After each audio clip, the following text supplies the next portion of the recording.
Il est 7h30, 7h13 d'abord. À 7h30, c'est la question de la matinale. D'abord, l'invité politique de Martin Buxan. Vous recevez aujourd'hui David Clarinval avant un comité de concertation très attendu. Ministre, entre autres, en charge des classes moyennes, des PME et des indépendants. Bonjour David Clarinval.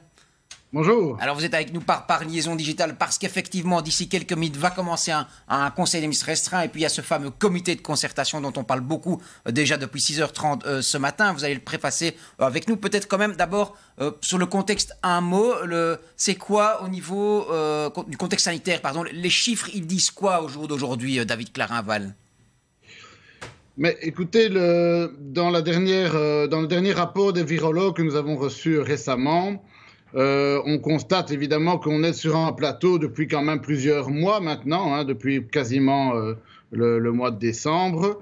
Mais c'est vrai que la tendance qui était à la baisse depuis plusieurs semaines, de cette dernière semaine-ci, les chiffres ont tendance à vouloir s'inverser. Donc on peut malheureusement constater que depuis 3-4 jours, les chiffres sont moins bons. Oui. Bon, cela ne veut pas dire que toute la tendance s'inverse, mais c'est vrai que ces chiffres de ces derniers jours ne sont pas enthousiasmants. Et donc, les virologues ont clairement écrit dans leur rapport qu'il y avait peu ou pas de marge pour un assouplissement. Oui. Donc, c'est très clair. Oui, ça c'est très clair. Mais David Clarinval, cette tendance qui s'inverse ces derniers jours au niveau des chiffres, vous avez reçu un début d'explication de la part des virologues. Alors, on peut mettre ça sur le compte de quoi ? Disons que clairement, on voit que le variant anglais a l'air d'être présent dans quasiment la moitié des contaminations aujourd'hui. Donc, c'est clairement le variant anglais, selon mon interprétation des chiffres donnés par les virologues. Mais bon, c'est encore tout à fait sous contrôle et il ne faut pas non plus tirer des conclusions hâtives, d'autant plus qu'on était sur une tendance très à la baisse depuis plusieurs semaines. Donc, moi, je ne m'alarme pas, mais c'est vrai que le rapport des virologues ne permet pas malheureusement d'assouplissement, ce que nous espérons tous pour pouvoir avoir le plus rapidement possible. Oui. Il demande donc qu'il y ait encore 15 jours, 3 semaines de temporisation avant de prendre de grandes décisions d'assouplissement. C'est clairement d'ailleurs ce qui a été donné comme message lundi par le Premier ministre avec les virologues. Donc je dis l'ambiance pour moi n'est pas optimale, clairement. Mais en tout cas, ça ne doit pas inverser. Pour moi, ça n'inverse pas la tendance. Mais il faut être attentif. L'ambiance n'est pas optimale. Peu de marge, disent les virologues, pour ouvrir les vannes. Alors, on va peut-être prendre les choses les unes après les autres. Au niveau des fameuses bulles, les bulles extérieures, là, il y a quand même de la marge, de l'espace pour la faire passer de 4 à 8, à votre estime ? Mais d'abord, dire que sur le plan socio-économique, la tendance n'est pas bonne non plus, puisqu'on voit bien que les entreprises souffrent terriblement, les secteurs fermés sont à l'agonie, il y a des indépendants qui tombent en faillite. Ouais. Donc, je veux dire, sur ce volet-là non plus, la tendance n'est pas rose, donc il faut aussi avoir une balance des intérêts. Clairement, il faut prendre tous les intérêts en compte, notamment les aspects psychologiques aussi. Ouais. Et c'est pour ça que votre question qui porte sur la bulle, ce n'est pas un secret, vous savez, en ce qui me concerne, le président du MR, Georges-Louis Boucher, avait déjà clairement dit, avant les vacances de Noël, que la bulle de 1 était trop petite. À l'intérieur, ça, hein ? Oui, à l'intérieur. À l'intérieur, donc ce n'est pas un secret que de dire que pour nous, la bulle de 1, ça fait depuis le mois de décembre qu'on estime qu'elle est trop petite. Donc, évidemment, que, comme on l'a fait jusqu'à présent, sur cet élément-là, nous souhaiterions aussi avoir des avancées. Mais ici, on voit bien clairement que la volonté des virologues et la volonté d'une partie des membres du gouvernement n'est pas d'aller dans ce sens-là. Avancer à l'extérieur. Oui, donc de l'extérieur, c'est là qu'il faut augmenter, donner du lest. Oui, donc il y a un consensus pour l'augmenter à l'extérieur et à l'intérieur, ça ne bougera vraisemblablement pas, nous dites-vous, David Clarinval. Au niveau des universités, des écoles supérieures, là, les étudiants pourraient aussi peut-être recevoir un peu d'air et permettre notamment une reprise à hauteur de 20% en présentiel. C'est quelque chose qui est souhaitable, ça ? Les 3 communautés françaises, flamandes et germanophones, les ministres de l'enseignement ont tous souhaité pouvoir donner de l'oxygène aux étudiants. Et je pense que c'est utile, c'est nécessaire quand on voit la détresse dans laquelle se trouvent nos jeunes. Je crois qu'il est vraiment important qu'on puisse faire quelque chose là-dessus. Et donc, je pense qu'il y aura une avancée, en tout cas pour qu'il y ait plus de cours en présentiel, pour qu'il y ait aussi la reprise, par exemple, des excursions pour le maternel, le primaire. Donc, il y aura des avancées dans le milieu scolaire, comme l'ont demandé les communautés. Je crois que c'est important d'y donner suite. Donc, des avancées, des ouvertures dans le milieu scolaire. Katharina, sur les réseaux? Oui, je ne vais pas vous cacher qu'évidemment, ici, les commentaires illustrent un gros désespoir. Hein, David Clarinval, on a l'Horeca, la culture qui s'exprime ici, qui disent, bon, du grand n'importe quoi, il faut rouvrir les vannes. Je vous reprends alors sur ce que vous disiez, il faut trouver une balance. Mais vous savez, ça, on l'entend depuis déjà de nombreuses semaines. Donc moi, ma question, ça va être, qu'est-ce qu'on attend, en fait? Quelle situation extrême on attend pour enfin accueillir d'autres paramètres dans cette balance? Et pas juste pour dire, il faut, parce que ça, on l'entend depuis déjà des semaines, des mois. Alors, qu'est-ce qu'on attend pour accueillir d'autres paramètres dans cette balance que la contamination? Mais je ne vous cache pas qu'au sein de l'OCC, je suis sans doute celui qui est le plus offensif pour obtenir des avancées économiques. C'est d'ailleurs la raison pour laquelle je peux me réjouir aujourd'hui d'avoir obtenu la réouverture des métiers de contact et de valider, on va valider cela tout à l'heure, donc tous les métiers de contact vont pouvoir reprendre, les instituts de beauté, les bancs solaires, les pédicures, les manicures, les salles de massage, la réflexologie, le tatouage, piercing. Donc ça n'est pas rien d'avoir pu obtenir la réouverture. Donc ça, c'était vraiment un grand combat. Vous dites que les autres parties n'étaient pas forcément favorables à cette ouverture qui semble quand même assez évidente. Et c'était remis en cause quand les virologues disent pas ou peu de marche. Pour le moment, le 1er mars, on n'y est pas encore. Donc, on pourrait interpréter ça comme ne pas actionner cette deuxième partie. Donc, je me suis battu pour qu'on garde les accords obtenus il y a 3 semaines. Et ce n'est pas pour rien, notamment. Donc, c'est un combat pied à pied, dites-vous. David Clarinval, au niveau des métiers de contact, il y a d'autres métiers de contact ou pas, les coiffeurs à domicile, on parle aussi des photographes, etc. Là aussi, il pourrait y avoir des avancées.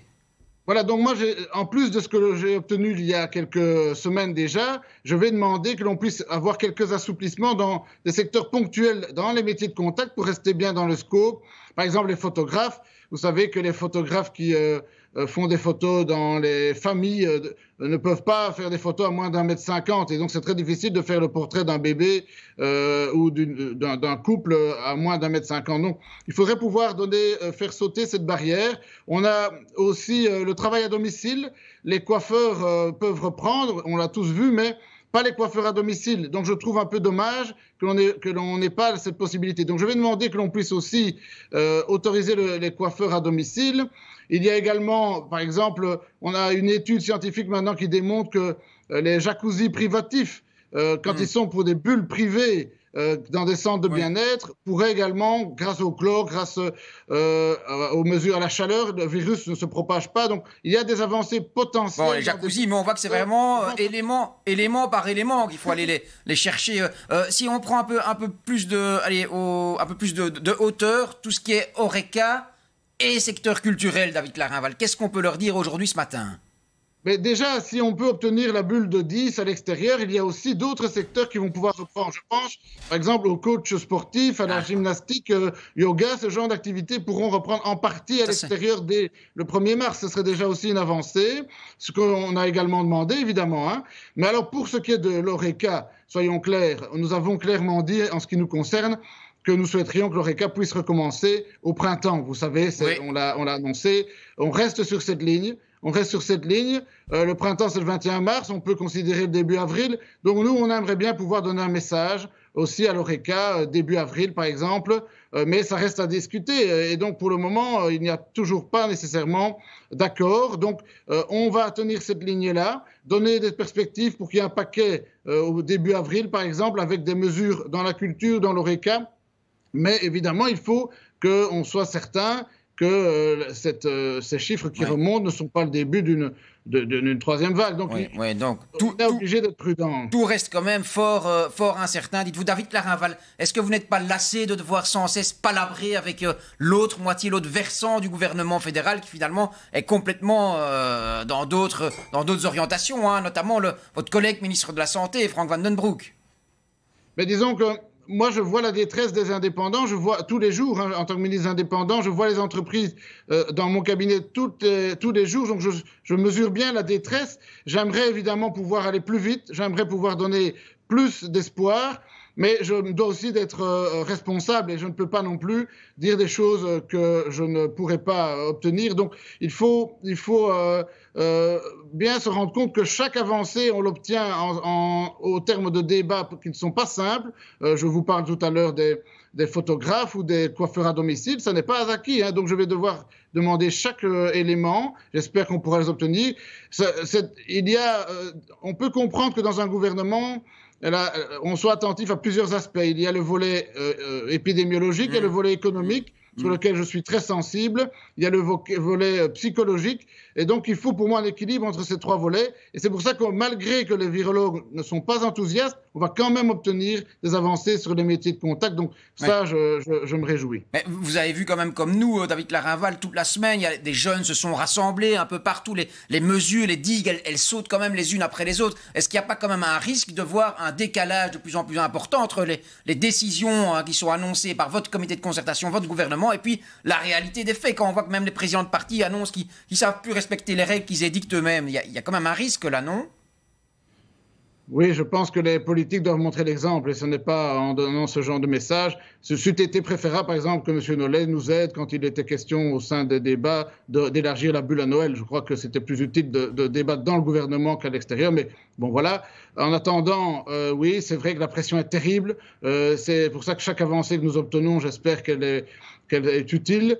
Et c'est pour ça que je crois que les mesures qui seront prises à l'extérieur, notamment peut-être la bulle de 10 à l'extérieur, est de nature à rencontrer, j'espère, une partie de la détresse que l'on sent dans la population. Ouais. Et moi, je pense que ce sera une partie de la réponse. Mais je suis aussi bien conscient que ce n'est sans doute pas assez. Suffisant, oui. Voilà, la bulle de 10 en extérieur. Oui. Katharina, sur les réseaux? Oui, alors il y a plein de réflexions sur la bulle de 1 de notre président du parti écolo, Jean-Marc Nollet.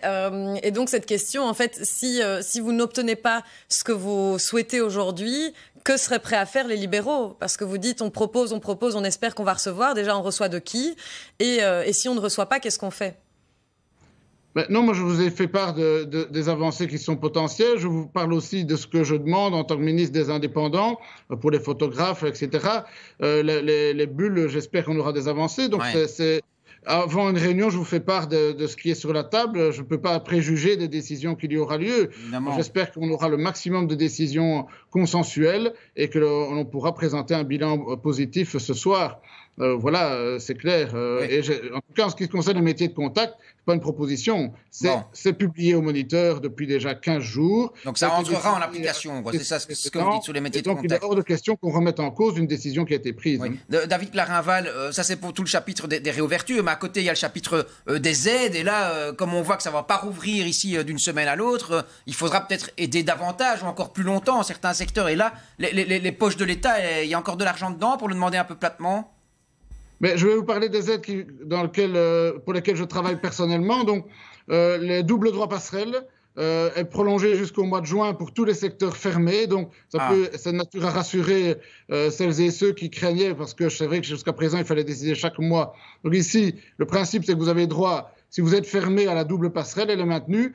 Et quand votre secteur est réouvert, alors vous pouvez passer, si vous avez une perte de 40% du chiffre d'affaires, vous pouvez passer sur le deuxième pilier de la passerelle. Et donc, si vous perdez 40%, quel que soit votre secteur d'activité, même dans des secteurs non fermés, si vous perdez 40% de votre chiffre d'affaires par rapport au mois équivalent de 2019, donc par exemple janvier 2021 par rapport à janvier 2019, moins 40%, ça vous donne droit d'avoir une passerelle en soutien. Ça, c'est une décision qui a été prise pour soutenir les indépendants en souffrance.